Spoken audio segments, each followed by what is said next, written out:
안녕하세요. 제 소개를 간단히 하자면, 저는 60을 바라보는 나이의 택시 운전기사입니다. 이 일을 시작한 지도 어언 20년이 다 되어가네요. 한 번은 늦은 새벽 신길동 근처에서 손님을 내려주고 한강대교를 지나 서울역 쪽으로 가는 길이었습니다. 그때가 시간이 아마 새벽 2시쯤이었는데 글쎄 한강대교 아치에 한 여인이 난간에 아슬아슬하게 서 있는 것 같았습니다. 난 내가 잘못 봤나 싶어 운전을 하며 다시 한번 쳐다봤는데 역시나 어떤 여인이 위태롭게 난간에 서 있었죠. 시간이 늦어서 주위에 지나가는 차들도 별로 없거니와 그렇다 보니 누군가 도와줄 수 있는 사람도 없고 안 되겠다 싶어서 비상등을 켜놓은 한강대교 중앙에 택시를 세웠고 택시에서 내려 그 여인이 있는 쪽으로 다가갔답니다. 가까이 가보니 여인은 결심한 듯 역시나 나쁜 생각을 하고 있는 것 같아서 위험하니 어서 내려오시라고 하니까 든 채만 채 말도 없더군요. 안 되겠다 싶어 좀 더 가까이 다가가서 두 발을 잡고 간신히 내 쪽으로 그 여인을 끌어당겼습니다. 그랬더니 그 여인이 대체 왜 그러냐면서 살기 싫은 사람 무슨 권리로 살게 해주냐며 비관적인 말들을 꺼내놓기 시작하더라고요. 그러면서 이내 그녀는 자리에 주저앉아서 막 울기 시작했습니다. 이왕 이 여인을 구해주긴 구해줬는데 내가 다시 떠나면 이 여인이 다시 난간에 서 있을까봐 걱정이 됐고 저렇게 울고 있는 여인에게 경찰을 불러서 인계하는 것도 아닌 것 같다는 생각이 들었습니다. 저는 우선 이 여인에게 말을 시켰어요. 집이 어디시냐고 말하고 집까지 데려다 준다고 말하니까 여인이 하는 말이 자긴 이제 집도 없고 오갈 데도 없다고 하더라고요. 그런 자기가 이제는 삶이 힘들어서 이런 선택을 할 수밖에 없었다고 말하는데 대체 무슨 사연이 있길래 저럴까 하는 생각도 들었습니다. 우선 안 되겠다 생각하여 이 여인을 무작정 택시 안에 태웠어요. 여인은 싫다고 하면서도 제가 타이르며 위로해주자. 그래도 제가 믿음이 갔는지 택시 뒷자리에 앉게 되었고 우선 우리 집 쪽으로 택시를 몰게 되었습니다. 저도 이런저런 이유로 환갑을 바라보는 나이에 혼자 살게 됐고 이렇게 택시 일을 하며 간간히 살아가는 처지지만 그래도 내 소유의 개인 택시고 그렇게 내 삶이 힘들고 비관적이라는 생각을 하지 않으며 희망적인 생각으로 살아가고 있답니다.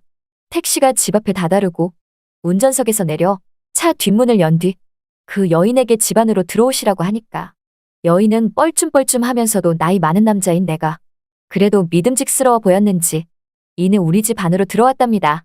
집 안에 불을 켜고 그 여인의 얼굴을 자세히 보니 긴 생머리를 한 그녀는 나이가 한 30대 중후반쯤 돼 보였어요. 그리고 나에게 배고파서 그런데 라면이 먹고 싶다고 하더군요.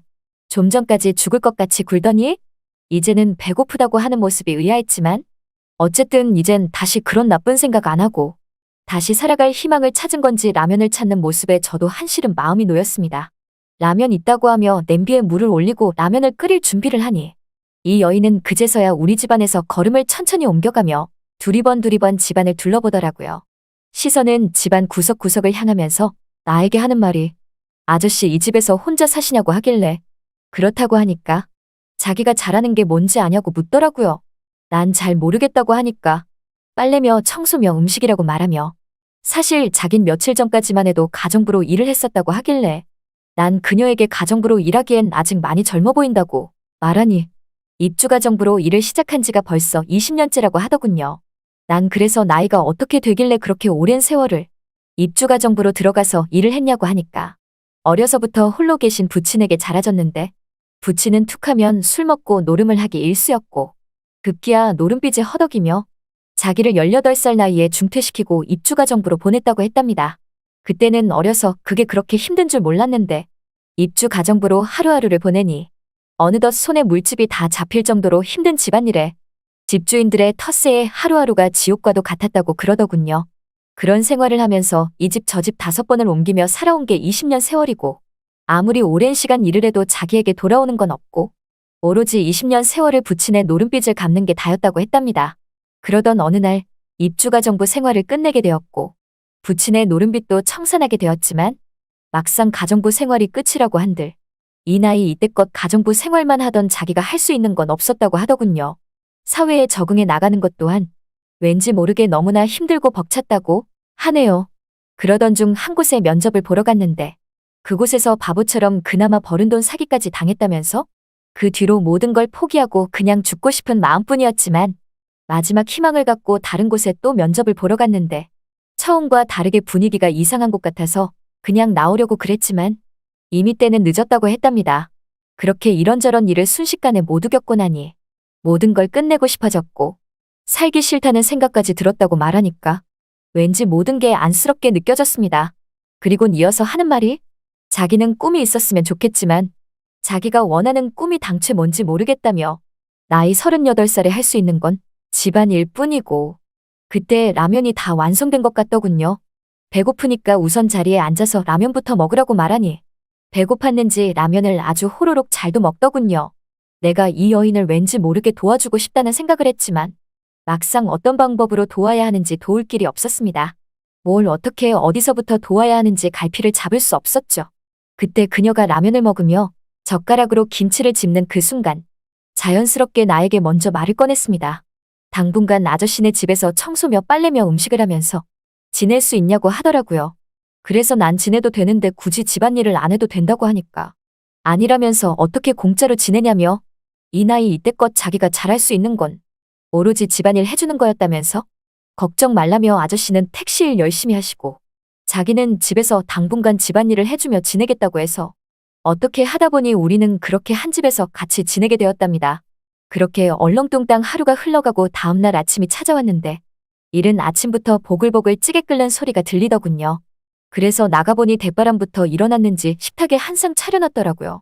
앞치마를 두른 그녀가 나에게 일어나셨냐면서 출근하시기 전에 어서 아침 드시고 가시라고 하길래 저는 놀란 마음에 진정을 하며 얼떨결에 자리에 앉았고 그렇게 아침밥을 같이 마주보며 먹게 되었답니다. 그리곤 그녀를 혼자 집안에 놔두고 출근을 했는데 행여나 집안에 있는 물건 훔쳐가고 내 집에서 나쁜 짓 하는 건 아닐까 하는 생각도 잠깐 들었지만 오늘 아침 날 위해서 일찍 일어나 아침상을 차리고 있는 그녀의 모습은 절대 그러지 않을 사람처럼 느껴졌습니다. 그래서 전 어제 자기가 살아온 인생 얘기를 털어놓은 그녀를 한번 믿어보기로 했답니다. 그 후 택시 일을 하고 다시 집으로 돌아왔는데 집안이 어느새 너무나 깨끗해져 있었죠. 그녀는 하루 종일 내 집을 마치 자기 집처럼 깔끔하게 청소해 놓은 것 같았답니다. 난 부담스러워서 이러지 않아도 된다고 말하니까 아니라면서 며칠 신세를 지더라도 공짜 밥 먹으면 되겠냐며 부담 갖지 말라면서 살짝 웃더라고요. 그 웃음은 제가 그녀를 만난 이후로 처음 본 미소였습니다. 다음날 아침이 찾아왔고 아침을 먹고 출근하려고 하니까 깔끔하게 다려진 파란색 와이셔츠를 제게 내밀면서 이거 입고 출근하시라며 어제 자기가 다 다려놨다고 하더군요. 보니까 정말 세탁소 저리 가라 솜씨로 다리미질도 잘 해놨더라고요. 어느 순간부터 내가 이 여인을 보살피는 게 아니라 저 여인이 나를 보살핀다는 느낌이 들 정도였고 저도 이 여인이랑 함께하니 그냥 모든 게 편하고 좋다는 느낌이 들었습니다.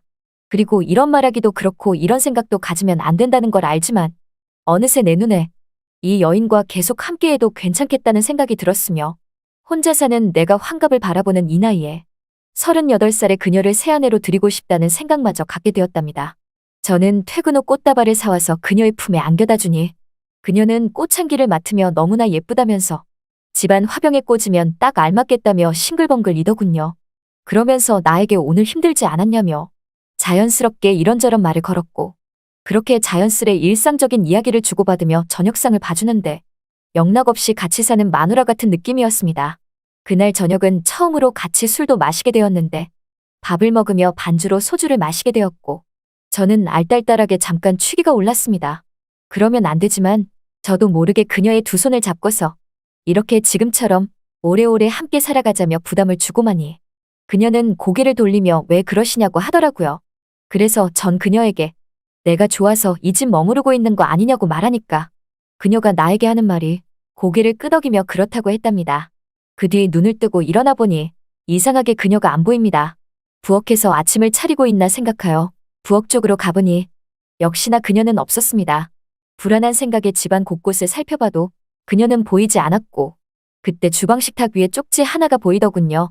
쪽지를 펼쳐보니 아저씨 덕분에 살 용기가 생겼다면서 그동안 좋게 대해주셔서 감사하다는 말을 끝으로 그녀를 볼 수 없었답니다. 좋은 의도로 우리 집에 데리고 온 그녀이지만 한순간 부담감을 안겨다 준 저도 어쩔 수 없는 남자라는 생각이 들었네요. 하지만 그녀는 분명 어딘가에서 행복하게 잘 살아갈 것 같다는 확신적인 느낌이 든답니다. 제 확신이 꼭 맞았으면 좋겠네요. 잘 들으셨나요? 이번 사연은 여기까지입니다. 구독과 좋아요 그리고 알림 설정까지 하시면 앞으로는 보다 빠르게 그때 그 사연에 올라오는 사연과 함께 하실 수 있답니다.